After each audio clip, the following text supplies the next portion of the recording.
Good morning, everyone. This is Jeanette.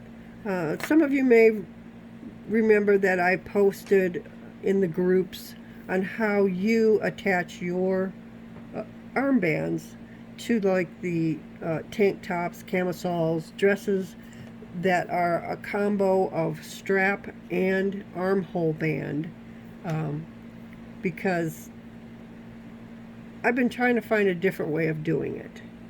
Granted, I go by what the patterns say, and most of them say to do it this way. You serge it on, then you, and excuse my hands, you turn it down, then you turn it up, and then you get the edges together like this, and then you cover stitch it in or sew it down, however you want to do it. But to me, this is time consuming. I'm not a pinner. I do serge from the back and then I fold to the front, so that means I have to make sure to cover the stitches, whether they're the same color thread or not. You don't want any stitches showing. So I have to make sure I turn everything and sew everything down to where it looks nice. Okay, well, I got messing around the other day because I am working on a bunch of camisoles that have this type of application. It's a combination armhole strap, and I mean there's dresses out there like this and everything. And I got frustrated, so I went on YouTube to see if I could find how others are doing this. Well, I don't care what I typed into the search area, I could not find anything covering this. So I started playing around, and I did finally come up with something that I think is better and faster than doing it this way. Because with double brush poly and knits, you can't take extra fabric and make a bias tape to just slip over the edge and sew on. You just can't. So this is the method they use, is serge it on and then turn it down. Whether you turn toward the front or toward the back, it doesn't matter. It's all the same. It's a lot of turning. So, and I was getting tired of turning. So then I decided, okay, I'm going to work on something. Now the method I'm doing is the same. You're going to serge your band on from the front panel to the back panel like you normally would.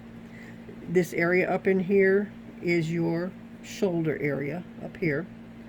But instead of doing it with one layer, you're going to do it like you do a neckband. You're going to fold it in half. You're going to take your band and fold it in half and serge it the same way. You're going to go from the front panel down to the seam and then up to the back panel.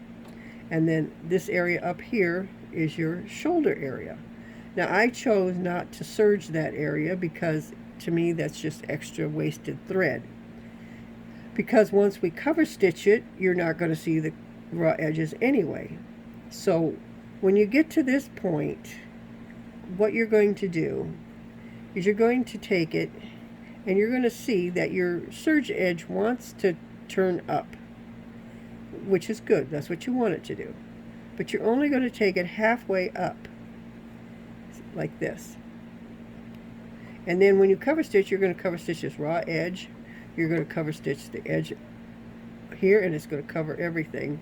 And it's going to be nice and clean, and it's going to really look nice. So with that, I'm going to go ahead and show you how it's, how it looks. I'm going to go ahead and, I always start at one of the top panels, the body panel. So just like this. Of course, you're going to put it under like you normally would. You're going to work from the right side. And again, I have the Brother 2340. Whatever your settings are, not necessarily what mine are going to do with yours. But this method of putting on these armbands will work with any serger and cover stitch. So, find your settings, get what you want, and let's go for it. So I did my couple turn downs. Now, I'm going to show you where I line it with. I line the edge of the folded edge here with the opening of the feed dog right here. That's where I align it. So I know, because the middle of the stitching, the middle of the serge area and stuff, you can feel and see that it's going to go between the two needles. Now I have the wide setting needles. I know some of your cover stitch machines don't have the options of wide or narrow. Some just have narrow. So you're going to have to gauge yourself on, you know, to cover that raw edge underneath. But with the brother, that's how it is. You can feel it here, and if you eyeball it, you know it's going to go between those two needles. Okay. And I do want to say that if anybody, since there is no videos out there, if anybody's been doing it by this method and haven't shared, shame on you. We all need and want to sew more efficiently and faster. And so if you've got any good tips, you know, share it with us. If you don't want to make a video, then you can always private message me and describe what you're doing, and I'll make the video for you. It doesn't matter what machine you have. You know, if I can understand what you're trying to convey, then I'll gladly make a video for everybody else. Just because you have one certain type of cover stitch machine doesn't mean you can't, your other people's methods won't work. Okay, we're getting to the edge here.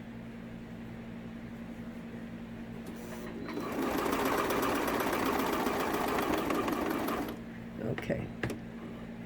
All right, now we're going to release it. I think once you see this, and if you, when you do it, actually when you do it, you're going to find out it's so much easier, so much faster.